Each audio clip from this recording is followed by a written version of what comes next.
지난 월요일 날 파리에서 노트르담 대성당이 화제가 돼서 전 세계가 관심을 갖고 마음 아파하고, 또 프랑스 사람들, 천주교인들 보니까 그 앞에서 무릎 꿇고 눈물로 기도하는 사람도 있고, 엄청난 손실을 가져오는 그 화제 장면을 목격했습니다. 시대가 참 좋아서 그 불타는 활활 타오르는 장면을 유튜브로 막 보고 4시간 만에 소방관들이 진압을 했는데, 철탑이 이렇게 무너지고 처참하지만 사람들의 관심이 그 800년이 넘는 그 성당이기 때문에 보물들이 많이 있었는데 그 보물이 얼마나 지켜졌는가. 특별히 천주교인하고 기독교인들 관심 있는 게 가시면유관. 이게 신문 보신 분들은 아시지만 이게 메인이 됐어요.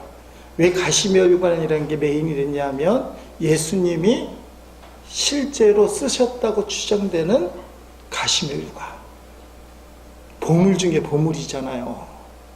이게 제대로 지켜졌나. 근데 어떤 사제가 그거 꺼내려고 목숨을 건졌는지 모르지만 달려 들어가서 끄집어냈다는 거야. 신문에 그 사진이 나왔는데, 가시면유관에 금칠을 좀 하고, 내가 보기에는 금면유관처럼 보이는데 그게 온전해졌다. 이게 돈으로 환산이 안 되는 가치가 있어요. 예수님이 십자가에서 정말 쓰셨던 가시면유관. 이게 원래는 예루살렘에 있었던 건데, 루이 9세가 여차저차해서 구입해 갖고는 노트르담 성당에다가 탁 갖다 놨는데, 그게 불이 나고 이번에 사람들 관심을 갖게 되나. 여러분, 가시면유관을 지키기 위해서 한 사제가 생명을 걸고 불길로 들어가서 지켜냈다. 이게 감동이 돼요. 참 감사한 일이에요. 근데 우리가 지켜야 될 것 중에 가시면유관보다 더 귀한 것이 있다. 그게 뭐냐 하면 하나님 말씀. 하나님 말씀은 가시면유관보다 더 귀한 것이기 때문에 생명을 걸고 불 속으로 뛰어들어가 가시면유관을 지켜내야 되는 것처럼, 사실은 성도는 말씀을 지키기 위해서 생명보다 더한 것도 내놓을 수 있어야 된다. 고기를 끄덕이던 분들도 좀 고민을 하시기 시작하는데, 눈에 보이는 그 예수님 쓰셨던 가시면유관은 생명을 걸 수 있지만, 하나님 말씀이니 성경을 위해서, 말씀을 위해서 생명을 걸 수 있겠냐. 요 근래에 제가 확실하게 눈이 뜨는 게 말씀에 목숨을 걸어야 된다. 말씀을 정말 잘 지켜야 된다. 지난 주간에 가상칠언을 통해서 고난주간 특별 저녁 예배를 가졌습니다. 뭔가 큰 일이 있었던 것처럼, 그리고 일어나야만 될 것처럼 강구도 하고 기대를 했는데, 갑자기 구름대같이 기도하러 보이거나 새신자가 오거나 그런 일이 없었어요. 근데 개인적으로 마음이 뿌듯한 거예요. 너무너무 귀해요. 그때 말씀을 드렸지만, 십자가에서 그 고통 가운데 예수님이 7마디 말씀을 하신 거는 신음소리도 내기 힘든데 의미가 있어요. 그래서 주님 주신 그 말씀을 붙들고 기도하면 말씀이신 주님이 우리를 굽어 살펴주시고 반드시 역사해 주신다. 이게 너무 귀하니까 내년에도 또 해볼까. 말씀은 매년 달라지니까 옛날에 했던 설교를 봤는데 하나도 도움이 안 돼요. 설교를 다 새로 하고 그렇게 했는데요. 너무너무 귀해요. 첫째 말씀이 아버지 저들을 용서하소서, 죄의 용서 회개 시작이에요. 두 번째는 오늘 나와 함께 나곤이 있으리라. 천국을 소개해요. 우리가 인생을 살아가야 되는데 목적지가 있다는 거예요. 마지막 말씀으로 연결돼요. 세 번째는 여자여 보소서 당신의 아들입니다. 보라 너의 어머니이다. 요한하고 마리아는 피가 안 섞였는데 가족이래요. 십자가 앞에서 세워진 공동체, 교회를 얘기해요. 교회의 시작.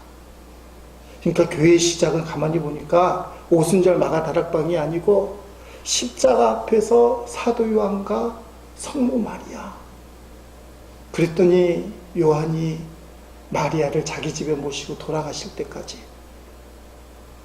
그래서 모든 사도들은 숨겨 있는데 사도 요한만 90이 넘고 요한계시록 반모성에 유배돼서 좀 천수를 누리고 죽었어요.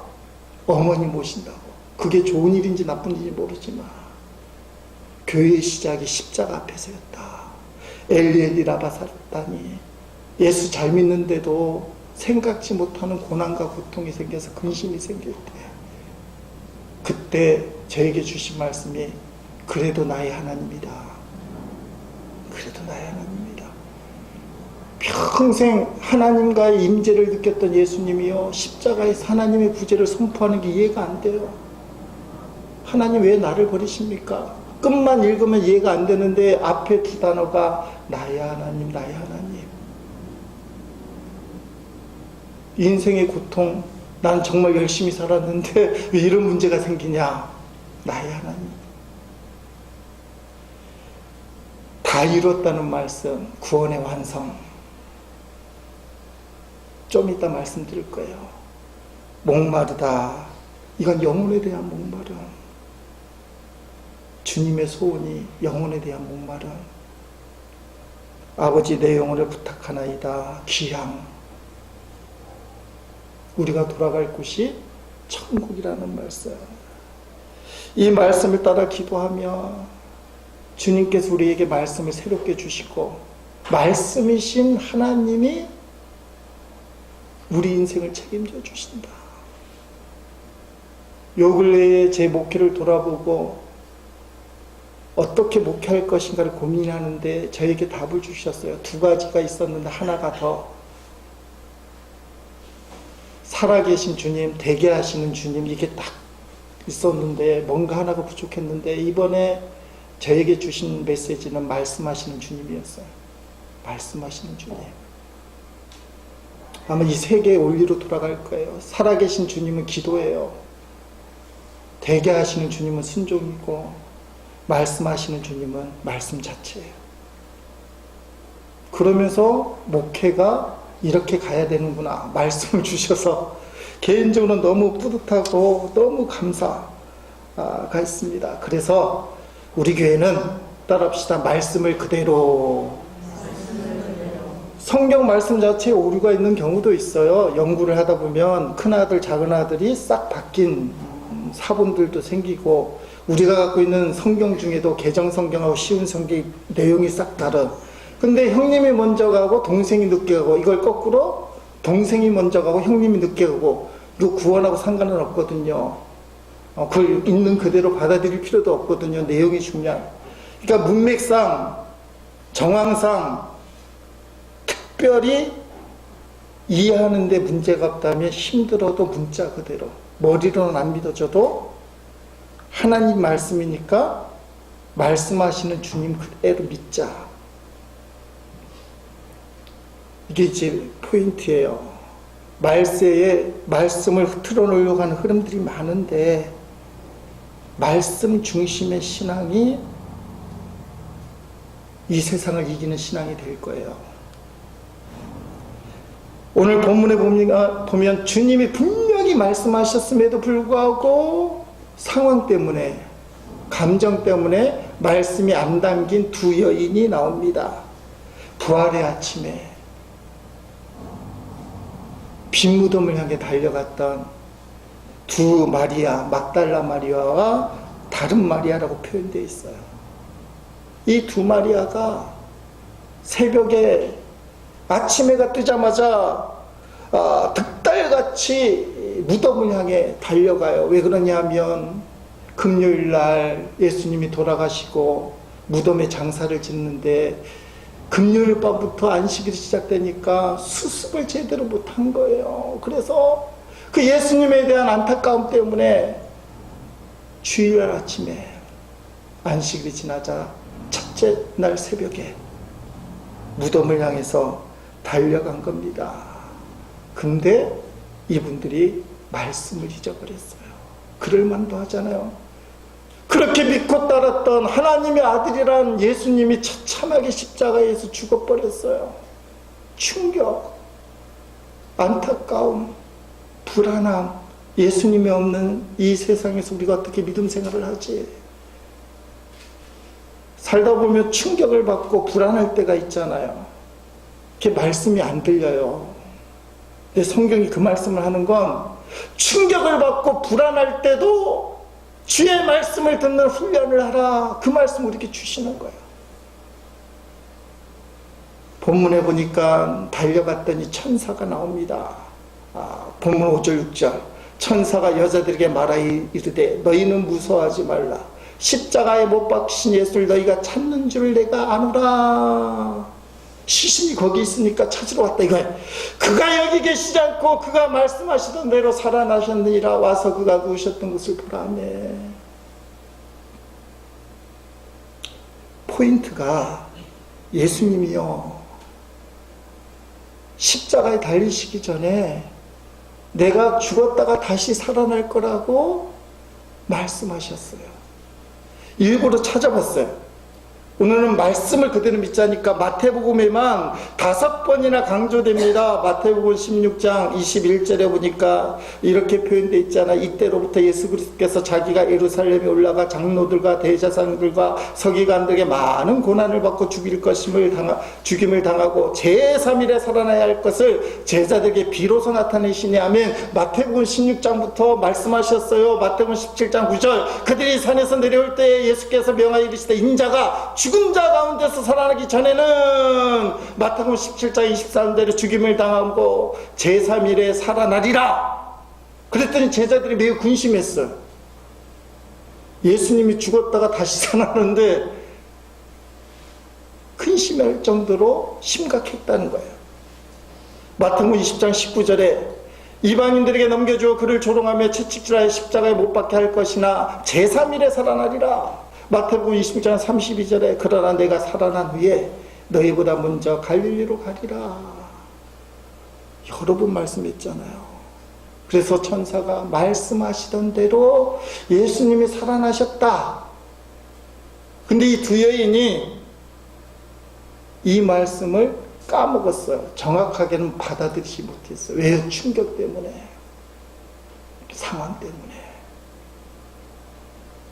그래서 예수님을 향한 애처로움과 열정, 사랑은 충만했지만 그것 때문에 주일날 해가 뜨자마자 득달같이 달려가는 열심은 있었지만 말씀이 없어요.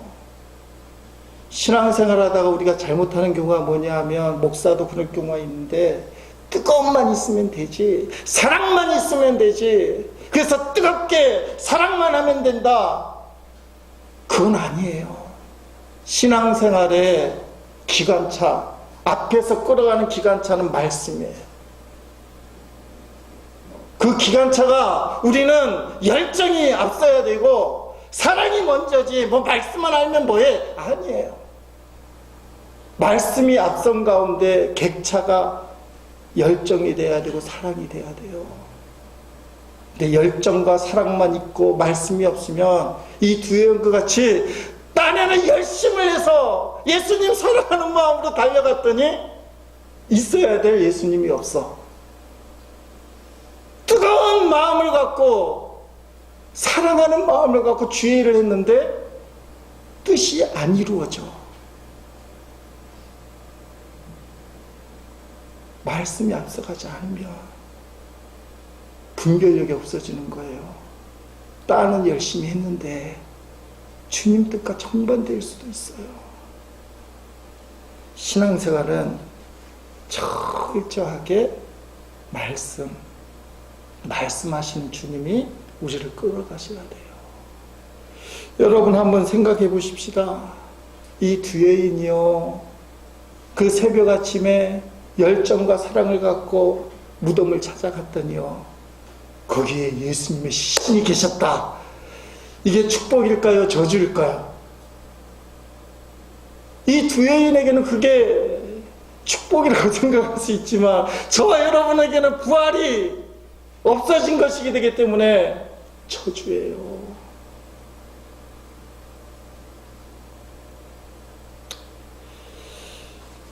렌스키라는 사람이 이런 말을 했습니다. 여인들은 예수님의 시신이 없어진 까닭에 울었으나 만약 그날 예수님의 시신이 무덤 속에 있었더라면 그녀와 우리는 영원히 울게 되었을 것이다. 시신이 있었더라면 우리는 영원히 울었어요. 이 두 여인의 뜻이 꺾어졌어요. 시신이 없기 때문에 이 여인들은 1시간만 울었어요. 시신이 없었기 때문에 결국은 슬픔은 기쁨으로 바뀌고 통곡은 오늘 우리가 부활 찬송으로 바뀌는 겁니다. 그 무덤에 이 여인들의 목적이 꺾어졌기 때문에, 시신이 없기 때문에 예수님이 부활하시고 오늘도 우리와 함께 하시고 우리 삶을 책임져 주시고 우리가 죽어도 천국 가고 영생을 얻게 되는 기틀을 만들어 놓으셨어요.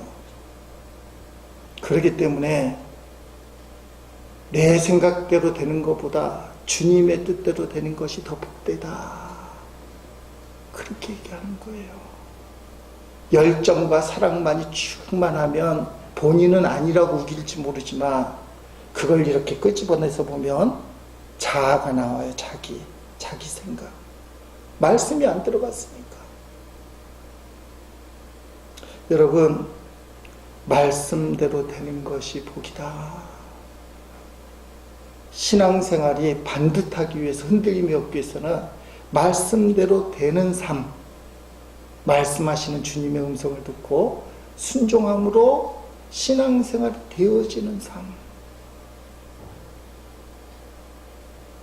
살아계신 주님 붙여놓고 되어지시는 주님을 마음속에 받아들인 다음에 강요를 안 하잖아요. 여러분, 저녁 예배 안 와도 문자 일부러 안 보냈어요. 참석하라고 보내고 싶은 마음이 굴뚝굴뚝인데, 이게 사진도 찍어놓고 보낼 수 있는데 안 보냈어요. 나중엔 보낼지 모르지만 이번은 되어지는 주님을 체험하는 기간이다.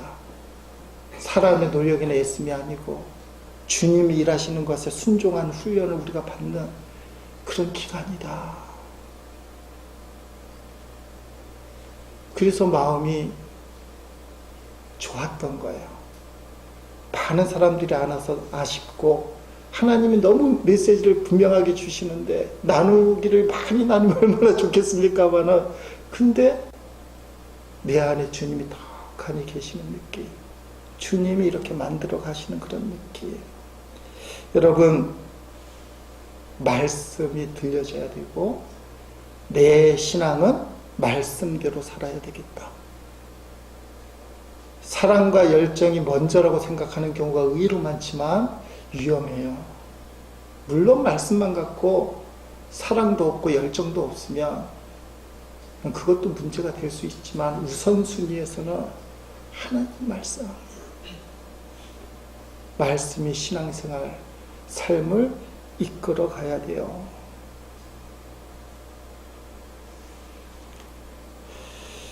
말씀을 방해하는 세력들이 있어요. 상황이 그렇잖아요. 이 두 여인이 경황이 없을 정도로 충격을 받고 어떻게 할 줄 모를 때, 그런 상황도 말씀을 방해하지만 이 세상에는요, 하나님의 역사만 있는 것이 아니라 하나님의 역사를 방해하는 나쁜 세력들이 있어요.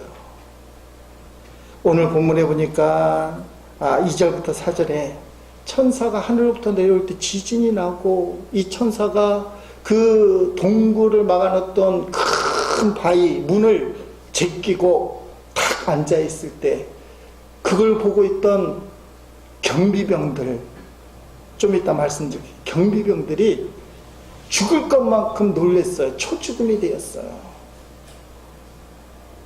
초죽음. 이 사람들이야말로 실제적인 부활의 증인들이에요.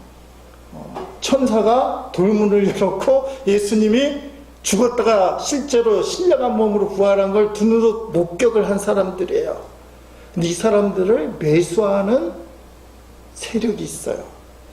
마태복음 28장 11절부터 15절, 우리가 읽지는 않았지만 11절부터 15절에 이렇게 내. 여자들이 갈 때 경비병 중 몇이 성에 들어가 보고를 해야 되잖아요. 모든 된 일을 대제사장들에게 알리니 그들이 장로들과 함께 모여 의논하고 군인들에게 돈을 많이 주며 이르되, 너희는 말하기를 그의 제자들이 밤에 와서 우리가 잘 때에 그를 도둑질하여 갔다 하라. 만일 이 말이 총독에게 들리면, 그러니까 경비병이 하는 일이 시신 못 훔쳐 갖도록 지키는 일인데 도둑질하여 해서 갔다 하면 이제 혼이 날 거 아닙니까? 책임을 물을 거 아닙니까? 근데 이 대제사장들이 뭐라고 얘기하냐? 총독이 이 말이 들어가면 우리가 권하여 너희로 근심하지 않게, 벌받지 않게 해줄 테니까 우리가 얘기한 대로 해라. 군인들이 돈을 받고 가르친 대로 하였으니 이 말이 오늘날까지 유대인 가운데 두루 퍼지니라며. 실제적인 이 경비병들이 몇 명인지도 몰라요. 최소한 두세 명이 넘잖아요. 이 사람들이 예수님의 부활을 실제적으로 생생하게 목격을 탁 했는데 그 입을 돈으로 탁 막은 사람이 있어요. 누구예요? 대제사장들. 이 사람들이 뭐라고 얘기합니까? 제자들이 시체를 훔쳐갔다고 소문을 내라. 그게 오늘날까지 퍼진다. 그래서 지금도 이 도난설이 안 믿는 사람들에게는 부활에 대한 반박이에요. 예수님이 어떻게 하나님의 아들이라도 다시 살아나냐? 제자들이 훔쳐갔지. 바보 같은 얘기예요. 자기들이 훔쳐서 거짓말로 예수님 부활했다고 얘기했는데 자기가 만든 거짓말을 넣고 목숨 거는 사람이 어디 있어요? 아까 말씀드린 것처럼 12사도 중에 사도 요한 빼고는 다 순교를 했다고 보여요. 바보입니까? 자기가 거짓말 만들어 놓고는 한두 명도 아니고 사도들이 거기에 생명을 걸게. 그건 진짜기 때문에, 진리이기 때문에. 여러분, 오늘날에도 하나님 말씀을 거짓이라고 안 맞는다고. 가장 흔한 이야기가 이런 말이에요. 아니, 성경이 언제 쓰인 거냐고. 대체 성경이 언제 쓰인 거냐고. 그때나 통하는 이야기지 지금 이 시대에 그 말씀이 통하냐고. 우리나라의 보수적인 교단도 몇십 년 전만 해도 이런 주장을 했어요. 성령의 역사는 초대교회에 끝난 거지, 무슨 방언하고 은사가 나와서 축사하고 애언하고 이게 말이 돼? 그건 초대교회나 있는 거지. 믿음 좋다는 사람도 성경 그렇게 매도했어요. 지금은 해당이 안 돼. 말씀을 있는 그대로 못 믿게 하는 이상한 작용들. 여러분, 실제 말씀을 연구해 보면 아까 말씀드린 것처럼 앞뒤가 안 맞는 게 있어요. 어떨 때는 농기구를 갈아서 무기를 만들라, 어떨 때는 무기를 갈아서 농기구 만들라, 딱 갖다 대면 정반대 얘기가 있어요. 해석이 필요한 건 사실이에요. 근데 제가 말씀드리려고 하는 것은 성경에 대한 기본 태도 얘기하는, 기본 태도. 성경책을 본다거나 기독교 텔레비전 또는 라디오 프로그램 보면 무서울 만큼 성경을 갈기갈기 찢는 이야기가 나와요. 이유가 뭐냐면 공부를 열심히 하다 보니까 내가 이걸 깨달았다. 저는 역사적 예수라는 그 신학팀이 좋은 팀인 줄 알았어요. 역사적 예수님을 믿는다. 할렐루야. 근데 거꾸로예요.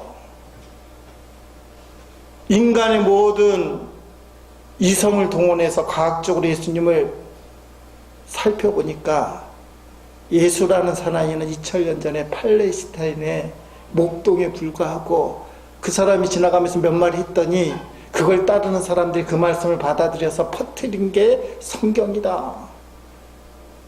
역사적 예수라는 그 신학적인 흐름이 말만 들으면 좋은데 그 사람들이 내리는 결론은 그거예요. 하나님의 아들이 아니다라고 얘기하면 반발이 심하니까 예수라는 사람은 2000년 전에 목동의 방랑아에 불과하고 그를 따르는 사람들, 요새 도사들, 신비주의자들 있잖아요. 그 사람들 따르는 무리들이 어찌저찌 하다 보니까 성경이 만들어졌다.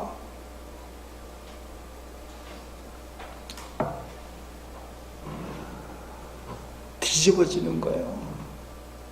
그런 접근으로는 영을 살릴 수도 없고요, 말씀이 능력이 되지도 않고 교회 다니고 싶지 않게 만드는 이상한 흐름들. 성도들 입에서 조심해야 될 게, 야, 그거 성경에나 있는 말씀이지, 이거 하면 안 돼요. 성경에나 있는 말씀이 우리를 살리는 메시지인데 성경을 폄하해요. 저는 성경을 있는 그대로 믿자는 문자 무엇을 근본지로 얘기하잖아요. 저는 감리교 신학을 했기 때문에 안 돼요. 그래서 요 근래는 회개하고 있어요. 너무 문자를 해석하고 상황적으로 받아들이는 바람에 그건 안 돼. 그건 안 돼. 태도가 그렇게 돼버린 거에 대한 불신앙. 얻는 것보다 잃은 게 너무 많은 거예요. 진짜 가슴이 아프고 눈물이 나요. 말씀 하나에 탁 붙들린 바 되었다면 좀 더 나은 신앙, 좀 더 나은 목회, 좀 더 나은 설교를 할 수 있을 텐데, 목사가 설교를 하면서도 말씀을 있는 그대로 안 믿어서 해석을 하는 설교를 해버리니 말씀 자체가 역사가 안 일어나는. 오래전에 우리 교회 다녔던 정세훈 형제가 이번 고난중앙특별예배 남다른 역사들이 무척 있었는데 갑자기 전화가 왔어요. 우리 집사람하고. 우리 집사람을 더 좋아해요. 설교를 가끔씩 듣는데 이게 표현하기 그렇지만 한 잔 좀 하시고 얘기를 하는데 진솔한 얘기를 하는 거예요. 진솔한 얘기. 어머니가 강나루 장신대 교수님이고 뭐 최연배 교수 막 얘기하고 교회를 너무 잘 알아요. 근데 김 목사님 진솔하다 하면서 딱 내뱉는 말이, 삶에 묻어나는 신앙을 가져야 됩니다. 이게 목사 가르치는 것도 아니고요. 근데 마음이 와닿는 거. 머리로 성경을 따지고요, 이걸 재단하고요, 그게 맞나 안 맞나 고민하면요, 말씀이 생명이 안 되고 능력이 안 돼요. 제가 이걸 갖고 내내 고민을 하는데 말씀을 있는 그대로 받아들이지 못한 것에 대한 반성, 회개. 말씀을 있는 그대로 받아들여야 된다. 믿기 위해서 성경을 펼치고요, 예수님을 받아들이기 위해서 묵상하는 거예요. 어떤 책이나 어떤 프로그램에 나오는 교수 이야기는 내가 똑똑하다, 자기를 자랑하기 위해서 내가 이런 걸 발견했다, 그게 생명이 안 되는데도 오히려 주님을 갈기갈기 찢어놓고 주를 따르는 성도들을 상처를 주는데도 그게 자랑스럽게, 그런 것 좀 통제를 해야 돼요. 통제를. 오늘 부활 얘기하면서 부활이 예수님이 말씀하셨던 대로 그냥 되는 것이 아니라 말씀하셨던 대로, 성경은 다 말씀하셨던 대로. 여러분, 말씀하셨던 대로, 말씀은 있는 그대로. 자, 기본적인 얘기를 해볼게요. 예수님이 십자가에서 5번째 하신 말씀이 다 이루었다예요. 다 이루었다. 생각 없이 들으면 아멘이 돼요. 근데 2000년 전에 골고다 십자가 앞에 서 봅시다. 그때도 이 예수라는 사람이 나의 구주가 될까? 우리는 나의 구주라고 얘기하면 성공한 전능하신 하나님의 아들, 나를 행복하게 만들어야 되고 뭘 해도 잘 되게 해야 되는 분이 구주라고 생각하는데, 2000년 전에 골고다 십자가 앞에 딱 서면 십자가에 달린 예수는 실패한 사람, 당신이 저주받았대요. 하나님이 버렸대요. 세상 권력에 무참하게 짓밟혀서 양손에 못이 박히고 발목에 못이 박히고 처형당하는 사람, 완전히 실패한 사람. 인생이 끝이 난 그 사나이가 십자가에서 다 이루었다. 그 말을 누가 믿겠어요? 여러분 같으면 믿겠죠. 저도 안 믿어요. 그 밑에서 예수님 바라보며 지금 우리가 부활하시고 하나님 우편에 계신 예수님을 알기 때문에 아멘하지만 그 현장에서 끊어버리면, 그래서 제자들이 다 도망간 거예요. 안 믿어지니까. 근데 예수님 뭐라고 얘기해요? 다 이루었다. 예수님에게 맡겨주신 구원의 사명, 저와 여러분을 구원한 그 사명을 다 이루었다. 영적으로 다 이루었다.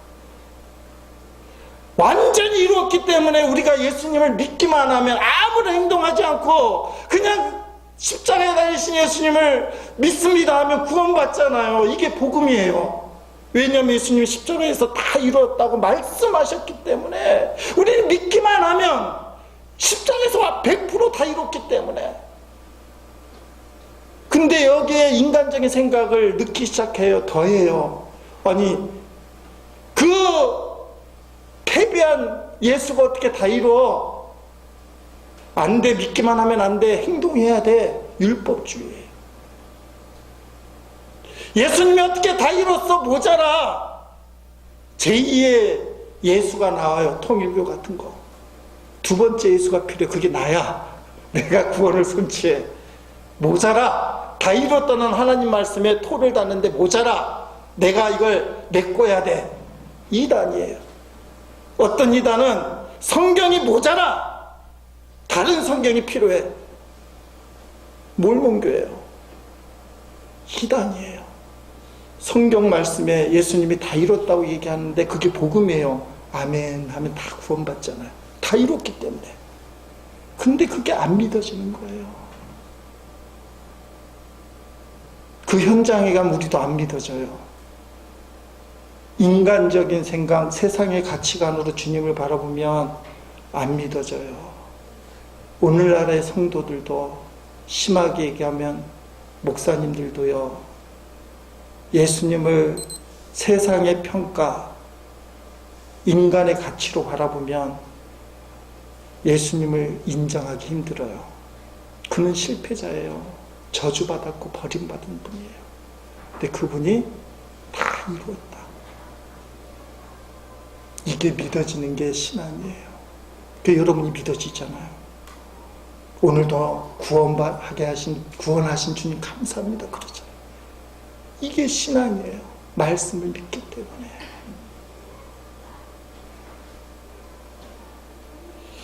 여러분, 예수님이 부활하셨다. 이제 딴 거 생각할 필요가 없어요. 예수님이 말씀하셨기 때문에 말씀하신데도 부활했다. 이 부분에 대해서 고민을 하는데요, 전율을 느끼는 체험을 했어요. 지난 주간에 장례식이 있어서 조문을 가게 되고 발인 예배에 참석을 하고 축도를 맡아서 예배 참석을 했는데, 설교를 주관하신 목사님이 계셔서 설교를 듣게 되잖아요. 요한복음 14장 말씀을 갖고 설교를 하시는 거예요. 본문 중에 이런 게 있어요. 요한복음 14장 1절부터 3절까지 말씀에, 너희는 마음에 근심하지 말라. 하나님을 믿으니 또 나를 믿으라. 내 아버지 집에 거할 곳이 많도다. 그렇지 않으면 너희에게 일렀으리라. 내가 너희를 위하여 거처를 예비하러 가노니 가서 너희를 위하여 거처를 예비하면 내가 다시 와서 너희를 내게로 영접하여 나 있는 곳에 너희도 있게 하리라. 아멘. 이 목사님이, 예수님이 우리를 구원하셨기 때문에 우리는 천국 갑니다. 근데 저 본문만 가면 내가 뭐라 그래요? 저도 장례식 때 많이 인용하는 본문인데 저는 노골적으로 이렇게 얘기해요. 성도가 죽을 때 예수님이 직접 내려와서 우리를 맞아주신다. 쉬운 성경이 그렇게 더 확실하게, 가서 너희가 있을 곳을 마련하면 다시 와서 너희를 데려다가 내게 있는 곳에 같이 있게 하겠다. 성도가 육체를 떠날 때요, 예수님이 직접 내려와서 우리를 맞아주시고 천국에 데려간다고 돼 있어요. 목사님들이 이걸 못 믿어요. 문자적으로 어떻게 그럴 수가 있냐. 영화를 만드는 사람도 이걸 못 믿기 때문에 하늘이 열리고 하늘을 뚫고 나가고 임사체험, 세상에서 말하는 인사체험으로 천국을 그려요. 성경이 그렇게 안 돼 있어요. 예수님이 직접 붙잡아서 우리를 데려간다고 돼 있어요. 근데요, 어저께 말씀요, 마지막 날 내 영혼을 아버지 손에 부탁하나이다, 예수님 십자가에서 마지막 하실 때 그 말씀을 준비하는데 토요일날 사실 힘들어요. 주일 설교도 준비해야 되고 저녁 예배 설교도 너무 중요하기 때문에.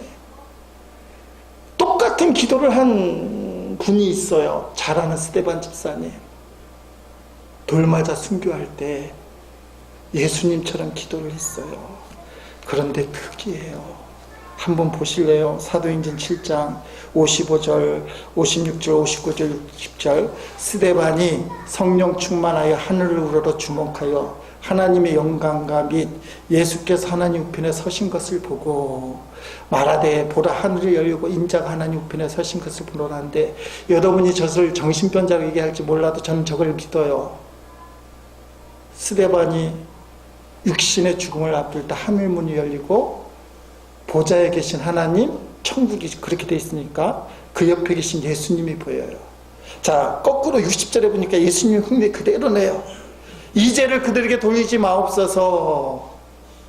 예수님이 그 기도했죠. 근데 59절을 잘 보세요. 그들이 돌로 스데반을 치니 스데반이 부르짖어 이르되 주 아버지여 내 영혼을 받으시옵소서. 예수님이 그렇게 기도했잖아요. 그러면 스데반도 뭐라고 기도해야 돼요? 내 아버지여 내 영혼을 맡깁니다. 예수님이 그렇게 기도하셨으니까 가상칠언을 그대로 기도한 분들이 의외로 많아요. 스데반이 예수님처럼 기도한다면 10중 8구 아버지여 내 영혼을 주님께 맡기겠습니다 했는데 뭐라고 되어 있느냐? 주 예수여 내 영혼을 받으옵소서.